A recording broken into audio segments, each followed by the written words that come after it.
Dala tayo 2:30. Kaya ngayon sa ano, daang bakal. May nilugan pa. Ano na, 4:4. Alas 2:43 ng hapon. Nakaka 1.2 kilometers na tayo. Ngayon lang ulit nagbike. Pangalawang magbabike mo lang ito ngayong ano buwan ng Pebrero.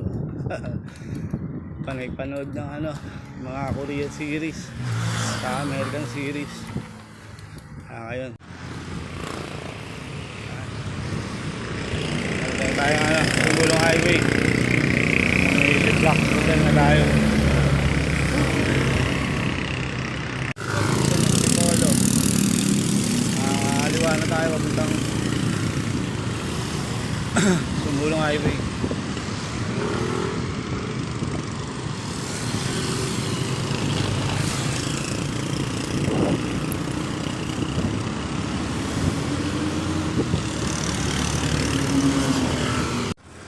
Alas 3 na ng hapon.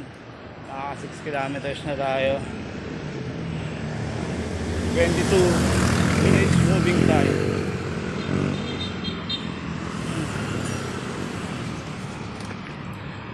Init. May bandang una, yung may palusong doon, yung sa may Paddy's Point. Sa may Masinan, pababa lang. Papunta tayong Baguio. Kumanan tayo. Nakaka 12 kilometers. Tayo 41 minutes moving time. Tapos alas 3:20 ng hapon.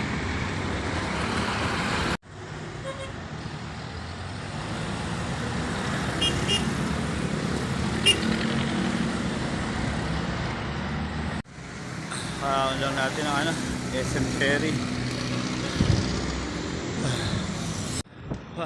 Dito yung padya.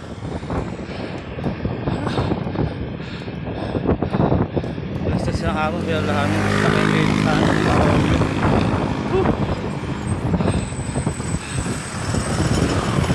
Isang ako nyo sa may ano, bandang unahan. Yun, siguro makahaba natin dito. Paon, pero banayad lang.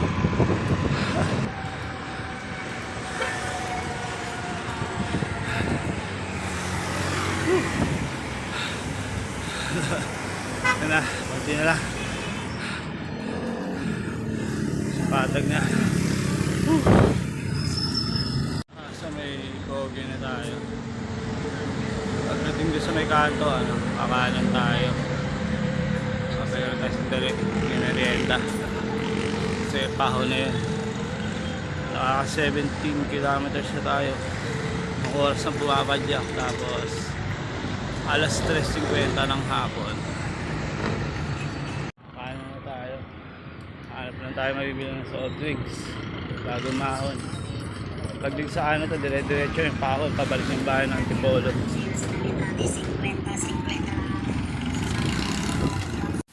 Tayo tapos na magmerienda.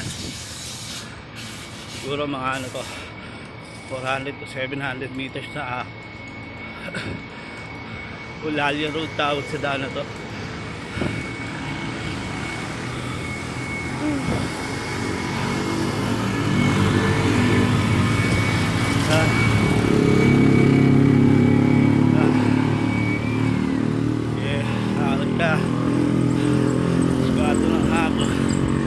Lakas pa ng hangin.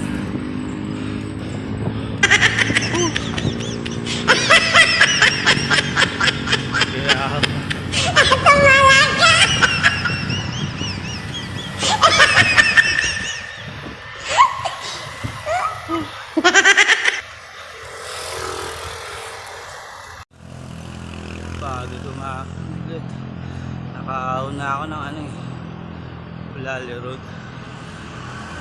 Malapit na ako sa dulo, naalala ko magaan yung ulo ko, wala pala yung helmet ko. Binalikan ko doon sa nagpahingahan ko. Ang daming bata doon, wala na yung helmet pagbalik ko. Ay, bigay pa naman sa akin ng kapatid ko yun. So wala tayong gagawa. Mayroon katangahan. diretso uwi na tayo, hindi rin tayo makapadyak na malayo, wala tayong helmet. Medyo nakakasama ng loob. Ay, katangahan. Uwi na tayo, malapit na. Mga 500 meters lang sa bahay na. Hindi rin tayo makakalayo kasi wala tayong helmet. Makakalungkot na ata. Balak pa naman mga 40 kilometers. Papadyak yung mga kaso, wala eh. Gagawa, kailangan uwi, walang helmet. Hanggang bahay, makakalam tayo 24 kilometers. Moving time 1 hour and 30 minutes. Ano na, mas 4:40 ng hapon. Bali na dalawang oras din tayo sa labas ng kalsada. Okay. Hanggang sa muli mga Repa Pips, salamat sa pagsama.